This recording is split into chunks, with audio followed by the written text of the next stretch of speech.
Introducing the Retribution Power Renegade, an incredibly resilient and beginner-friendly build for open world, fractals and even raids. This build boasts high solo DPS while also supporting nearby players with strong buffs. Furthermore, it is one of the tankiest builds in the game right now, with insane lifesteal and damage reductions, all the while being easy to play.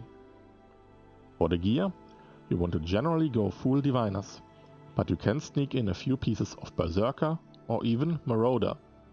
But do not let your boon duration fall below 75%, so you can swap in Righteous Rebel for permanent alacrity when needed. Personally, I like to go full Diviners with Berserker weapons. We are going to use Runes of the Pack, since they offer a nice chunk of boon duration to reach those critical 75% and provide us with some nice boons right at the start of combat. For our weapons, we will be dual wielding swords. No other weapon set is required, but you should keep a staff in your offset for access to some of the best CC bar breaker in the game. If you want, you can also bring a hammer for open world tagging and situations where melee is absolutely impossible. Since this build has an insane amount of crowd control, we want to be utilizing uninterrupt sigils, which is why in our swords we use the Sigil of Absorption for some insane boon steal and a Sigil of Celerity for an easy 50% uptime on quickness. For playing in a group that can provide you with enough quickness already, you can swap Celerity for Draining for some extra lifesteal, or Force for some extra raw damage.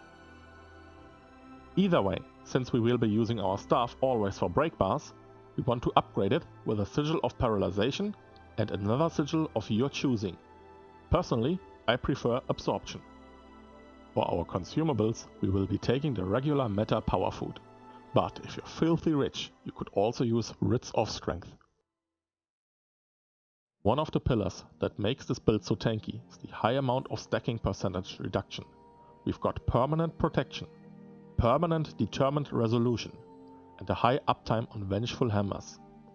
In fractals, we also get another 25% reduction from our potion. Taken together, these reductions will drastically reduce any direct damage you would take. The other pillar keeping this build up is the relatively new trait Dance of Death, which will give you a stack of Battle Scars, a strong lifesteal buff every time you apply vulnerability.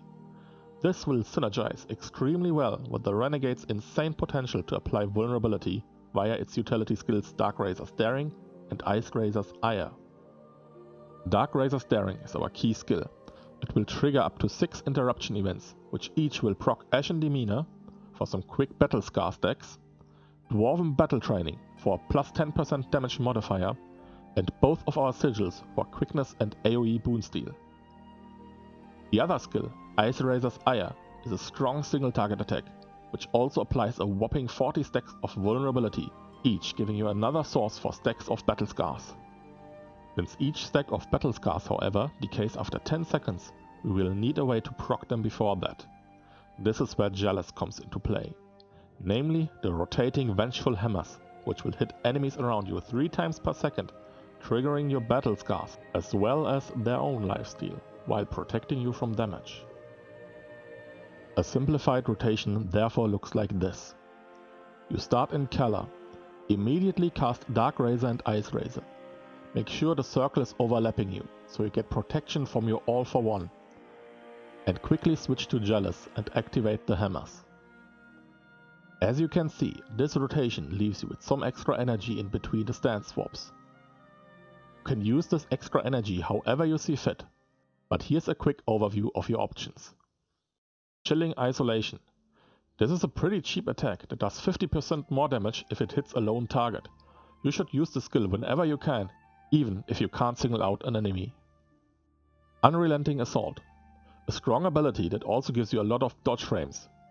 Unfortunately, its high cost and long animation make it difficult to use. You should only use this if you really need to dodge. Shackling Wave.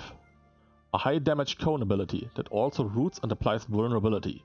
If you hit a group of enemies with this, you can quickly stack up Battle Scars. Death Strike. A high damage teleport ability that will provide you with unlimited fury. Keep in mind that you can use the skill slightly out of range for a longer teleport, but you will not hit your target if you choose to do so. Citadel Bombardment.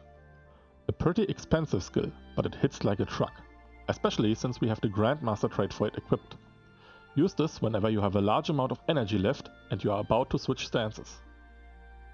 Inspiring Reinforcement. On-demand stability with an almost permanent uptime. You should use this if you expect incoming crowd control. Forced Engagement. A surprisingly strong CC bar breaker. And if you time it just right, you can even use it to steal some boots from your enemy thanks to your Sigil of Absorption. Soulcleave Summit. A really strong source of lifesteal for not just yourself but your entire group. Unfortunately, you won't be having much energy to keep this skill running for more than a few seconds. But you should try to do so every time you can, especially when playing in a team. Speaking of team play, with just a minor tweak, this build can fill the role of an Electrigate. Now you too can unleash the power of the F4 button. Simply keep some of your surplus energy to use orders from above every 16 seconds, and you can provide a whole party or even an entire raid squad with Alacrity. Also, when you are playing with a group and notice your might is lacking, you should use Heroic Command every time you can to help out. Now let's talk a bit about a few traits in particular. Dome of the Mists. Certain encounters, especially in fractals, projectile destruction can come in handy. Usually you would swap Inventari for some high uptime thanks to Protective Solace. This trait, however, gives you some new options. You could drop Ventari entirely if the encounter is short enough. Or, if Solace is still needed, it gives you an opportunity to swap to your off legend without losing access to projectile destruction. Just make sure you don't bring this trait to an encounter where it could unintentionally harm you, like Matthias in Wing 2. Vicious Reprisal versus Worst in Stone. On first glance, you would think that Vicious Reprisal would give you more damage than Worst in Stone. And you'd be right, if your retaliation uptime was higher than 50%. However, unfortunately, and quite ironically, the Retribution line doesn't provide very much retaliation at all. In fact, the only source of retaliation this build has is the Jealous Heal skill, for around 30% uptime, if you use it off cooldown. Furthermore, the 50% duration increase is broken and gets eaten entirely by your boon duration. Meanwhile, Worst in Stone gives you a reliable 130 power at all times and a neat proc if you ever fall below 50% health. If you enjoyed this video, why not give it a thumbs up? And if you want to see further content from me, why not subscribe? This is Rangaru, signing out.